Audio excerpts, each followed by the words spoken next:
Halo semuanya, balik lagi di channel Mr. Chibi 25. Nah, apa kabarnya teman-teman? Di video kali ini saya akan kembali membahas manga Saint Seiya The Next Dimension. Untuk pembahasan kali ini adalah manga chapter 107 dan 108. Nah, kalau begitu kita mulai saja pembahasannya. Odysseus sampai di kuil Scorpio. Ia lalu membangunkan Scarlet. Scarlet seolah tak percaya melihat Odysseus kembali hidup. Odysseus lalu memberitahu tujuannya untuk membunuh Athena.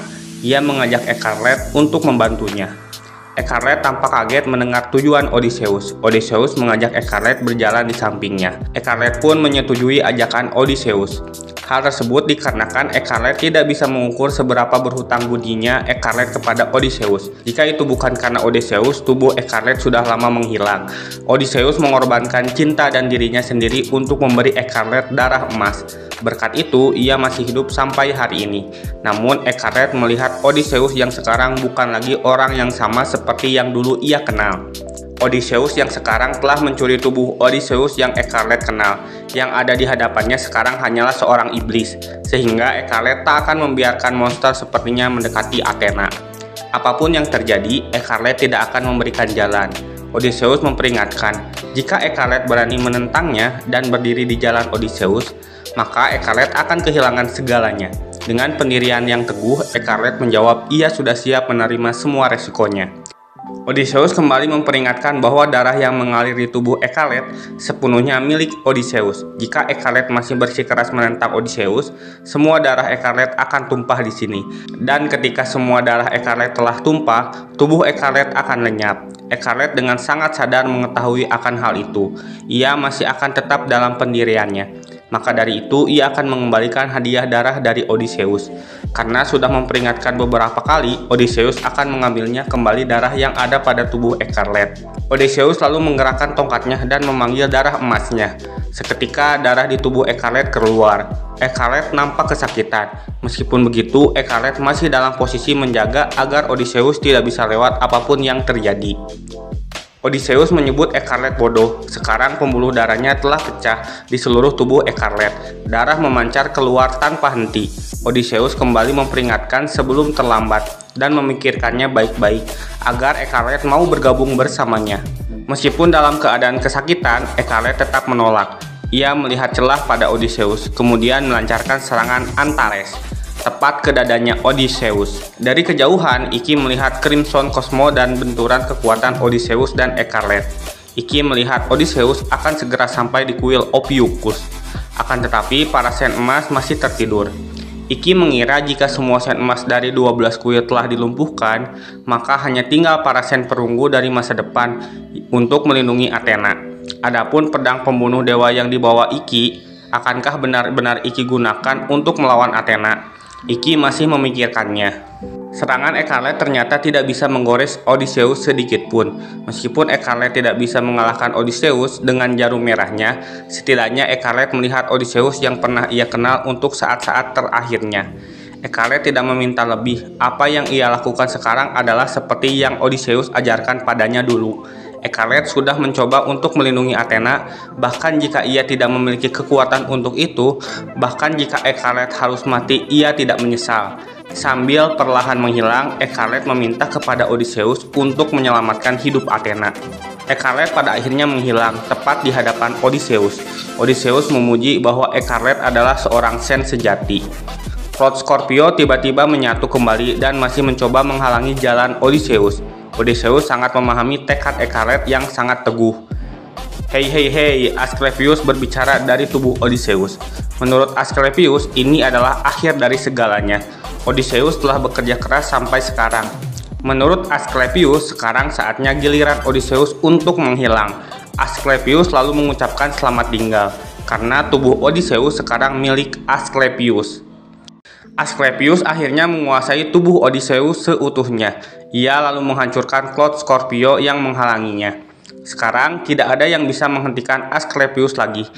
Menurutnya, seluruh Sanctuary sedang tertidur nyenyak. Tidak ada yang tersisa untuk menentangnya. Sekarang yang tersisa hanyalah memasuki kuil Ophiuchus dan membunuh Athena untuk menguasai bumi. Sudah waktunya bagi Asklepios untuk menjadi seorang dewa. Asklepios akhirnya sampai di kuil Ophiuchus.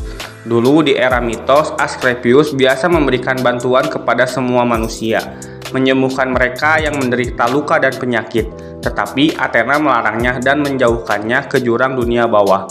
Athena kemudian mencoba menghapus jejak keberadaan Asklepios, berpura-pura bahwa kuil ke-13 Ophiuchus tidak pernah ada. Karena itulah Asklepios tidak akan pernah memaafkannya. Para sen perunggu masih menunggu kedatangan Odysseus. Mereka melihat kondisi Athena hampir tidak bisa bertahan hidup di dalam telur. Hyoga menyarankan untuk segera menemukan cara untuk menetralkan racun, karena jam pasir bintang hampir mendekati akhirnya. Menurut Shiryu, pada saat ini mereka tidak akan bisa kembali ke masa depan, dan juga berarti mereka tidak akan bisa menyelamatkan hidup Seiya. Setelah melakukan perjalanan melalui ruang dan waktu untuk menghilangkan kutukan pedang tak terlihat milik Hades, para sen perunggu tidak punya pilihan lain selain menunggu Odysseus di kuil Ophiuchus. Menurut para sen emas, Odysseus adalah seorang dokter yang luar biasa, dan mereka menyebutkan bahwa jika seseorang sedang dalam keadaan terluka, dia tidak akan ragu mengorbankan nyawanya sendiri untuk menyelamatkan mereka.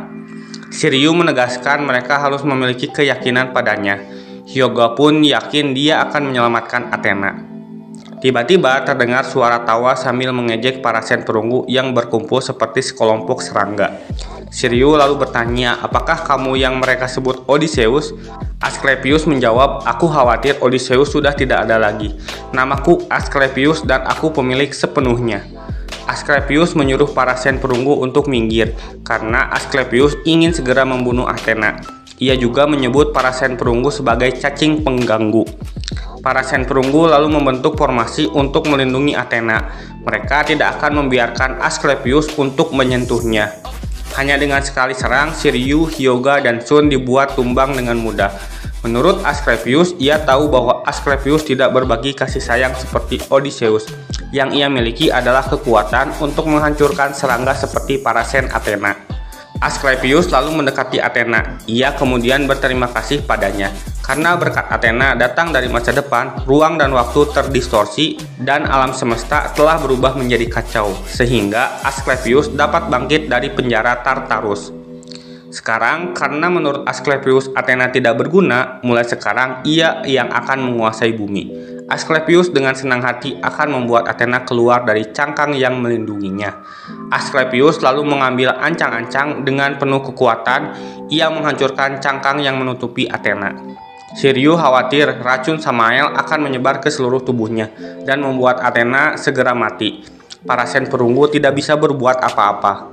Menurut Asklepios, bahkan jika ia tidak melakukan apa-apa, Athena tidak punya banyak waktu yang tersisa. Melihat keadaannya saat ini, karena Asklepios sudah menunggu cukup lama. Dan mulai hari ini, Sanctuary menjadi milik Asklepios. Iki tiba-tiba datang. Ia muncul dari kobaran api. Seperti yang diketahui semua orang, Iki memperkenalkan diri sebagai burung abadi Phoenix Iki. Asklepios menegur Iki karena ia butuh waktu cukup lama untuk datang ke kuil Ophiuchus. Asklepios akan memberi Iki sebuah pekerjaan, yaitu membunuh Athena dengan tangan Iki sendiri.